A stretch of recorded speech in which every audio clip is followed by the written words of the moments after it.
Hi, I'm Andy Chanley, and we're at 88.5 the SoCal Sound for a SoCal Sound session with Devon Gilfillian. Good to see you again, Devon. Good to be here, Andy. Good to see you, my friend. We were just talking. You were here before, like 4.5 years ago. 4.5 years ago, I feel like it was 2019 in around like March-ish. Yeah. We just put out, a single to my first album, Black Hole Rainbow. I think we put out Get Out and Get It. That was one. Yeah. And then we came through and everything was looking, the world was all a joyful and everything was looking up. But, it's all your oyster. But we're here now. Yeah. We're here. A lot of things happened in between then. Tell me everything that happened to you in those 4.5 years. Don't skip a detail. Okay, here we go. On March 17th, 2020.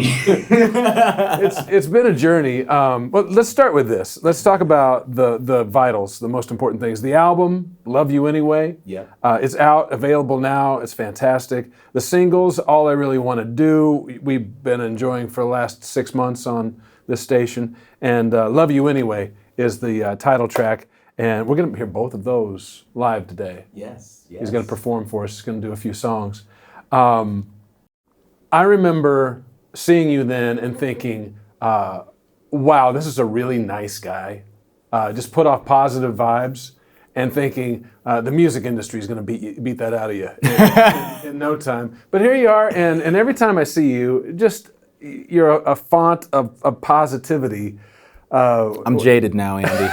I'm jaded. It's all over. It's all over. No, you're just a positive person in general, or I guess you have to be to do this sort of thing and keep your wits. I feel like gratitude is my, I go to gratitude anytime that I'm feeling down at all, and I'm just grateful that I get to make music for a living. I have a house that I pay the mortgage with the music, the amount I make enough to pay my mortgage, and to me, I'm living the dream as we speak, and I get to play music with people I love, and watch more and more people come in the door as we get, as we go down the road. So I feel like, if you're waiting on that viral moment to pop off or whatever, you might find yourself a little depressed, and to me, I look at every day as, as a win, and that I get to do this, and I'm waking up alive and able-bodied to, and able to get in a van and go and play music, That's great. And you're making good music. Will you play us a song? Yes. All right. Yes. Yeah, you're going to do the one that we've been playing here at 88.5 the SoCal Sound since, probably March, April of this year. All I Really Want to Do, but a different feel on it. This is just going to be you acoustic on guitar. Yes. Can you tell us anything about this song before we hear it?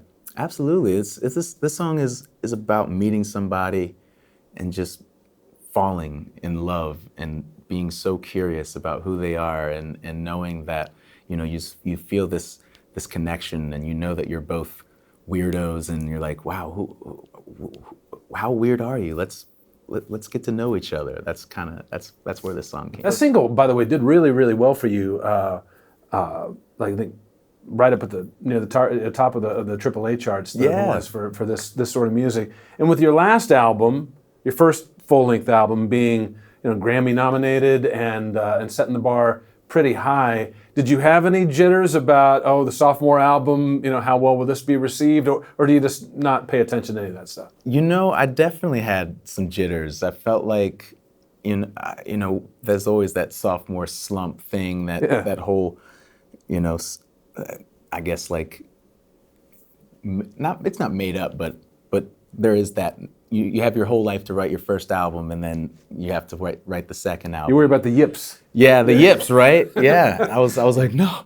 But honestly, I feel like I've gotten to know myself more, and digging deeper into myself, and that showed on this album, and I feel like I've gotten to push it even further. So now it feels good. It feels like an evolution of Black Hole Rainbow. you know. And when we first met, like 4.5 years ago, you were just doing your first radio promotion. Yeah. And now, I mean, it's almost half a decade later. You got chops. You've got some confidence when you go into a room and when you get on a stage that, definitely. however it works out, it's going to be a pleasurable experience. Absolutely. I mean, at this point, to me, I get to enjoy the connection with the crowd and not think about, am I doing this right, or what? I'm like, no, I'm in it. These songs are coming out of me, and the crowd is feeling it and singing. That to me, this is our first headlining tour that we've ever done. So getting in rooms and having 200 or more people in there singing the songs and dancing is amazing to me. Let's talk coffee.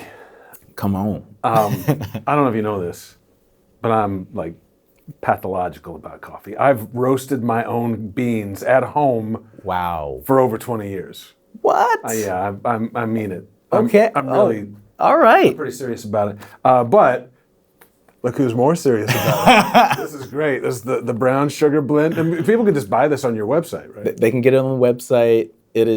It's amazing.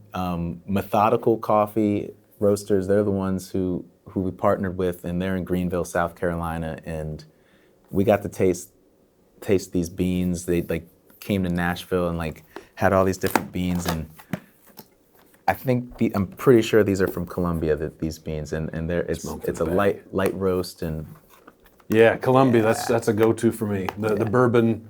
This is fantastic. So this is not a flavored coffee. No, this is no, because flavored coffee. Nah, can't do it. I can't do it. Light roast. The smell is fantastic, and it says tropical fruits and cherry and cinnamon are the top notes on this. This is fantastic. So Thank you. I know that you're a foodie. Oh yeah. And now the coffee, is there another? Are you going to blow it out a whole new door? Are we going to see? Am I going to go to Nashville some year and it's going to be Gilfillian's Bistro? Oh yeah, I'm going to start my own ramen restaurant. That's always. I love ramen. I do love ramen. That's my probably my go-to. Last meal. It's gonna be a cup of a bowl of a miso hot. Nice. That's my go-to. You're gonna do another song for us, Brown Sugar Queen. It's not about coffee though, is it? No. This one is about my partner, my girlfriend.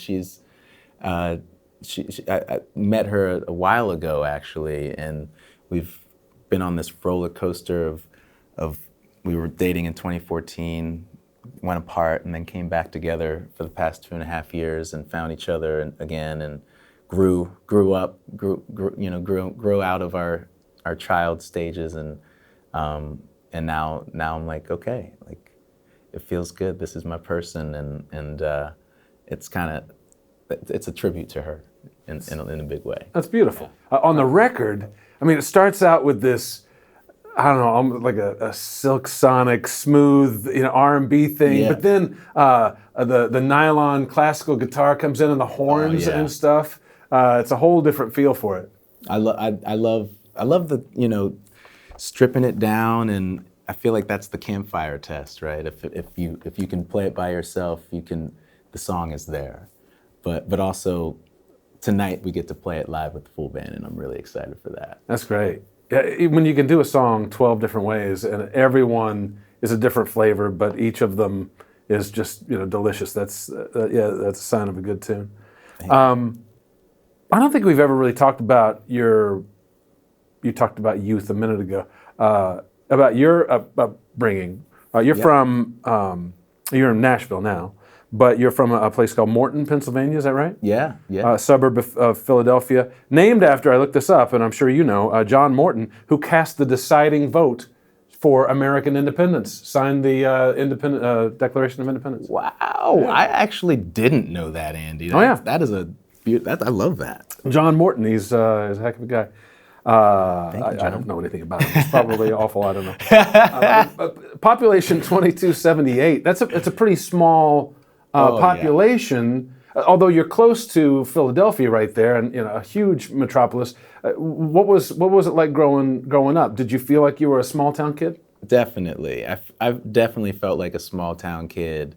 And Philly was right there, but we didn't get to like go into Philly and stomp around and get into the all the riffraff that was going on really till I was in my mid-20s, but I moved to Nashville when I was 23, so like it was like college right to Nashville. But yeah, it's a small little town. Morton's great. It's definitely like it feels like a little segregated. Morton's like the black part, and then Springfield is mostly white, and they kind of bust all of us to Springfield High School, and that's in Springfield township, and I'm grateful for growing up there. It was just good people, working people, and showed me how to, gave me my BS radar that I need in the industry.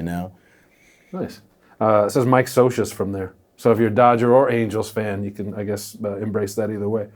I saw you play at South by Southwest at this. There was a little industry showcase, and you did "Love You Anyway." Yeah. And you explained it to the crowd there what the song was about. And I have a similar story. For the last several years, I felt some estrangement, I guess, from some of my family because they're still back in the Midwest for the most part. Yeah. And our worldview was drastically different. And I couldn't look at their Facebook feeds. And I felt some friction there. I've worked to mend that and still love them dearly in spite of that.